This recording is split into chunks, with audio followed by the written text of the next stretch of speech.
Hey guys, what's up? I'm Wade Barscotter, and today I'll be reading Where the Wild Things Are, Story and Pictures by Maurice Sendak. The night Max wore his wolf suit and made mischief of one kind and another, his mother called him Wild Thing, and Max said, "I'll eat you up," so he was sent to bed without eating anything. That very night in Max's room, a forest grew. And grew. And grew until his ceiling hung with vines and the walls became the world all around.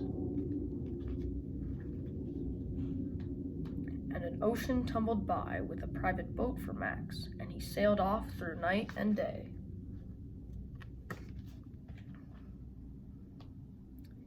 And in and out of weeks and almost over a year to where the wild things are.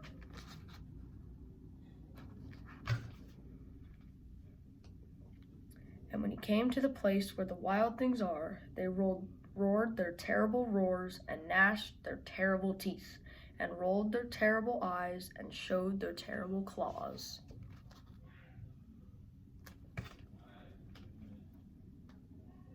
Till Max said, "Be still," and tamed them with the magic trick of staring into all their yellow eyes without blinking once, and they were frightened and called him the most wild thing of all.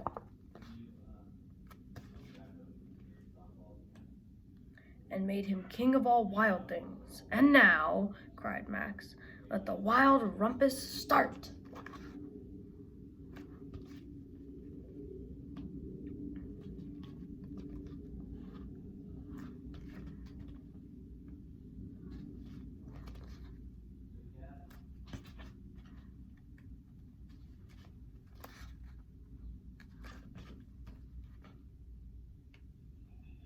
"Now stop," Max said, and sent the wild things off to bed without their supper.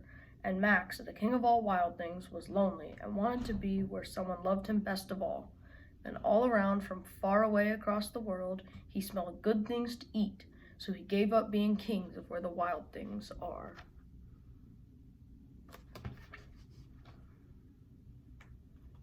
But the wild things cried, "Oh, please don't go. We'll eat you up. We love you so." And Max said, "No." The wild things roared their terrible roars and gnashed their terrible teeth and rolled their terrible eyes and showed their terrible claws. But Max stepped into his private boat and waved goodbye.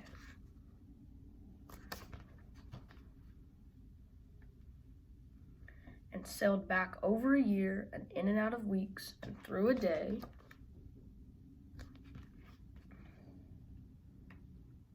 And into the night of his very own room, where he found his supper waiting for him.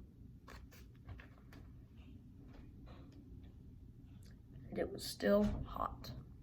Thanks for reading with me, guys.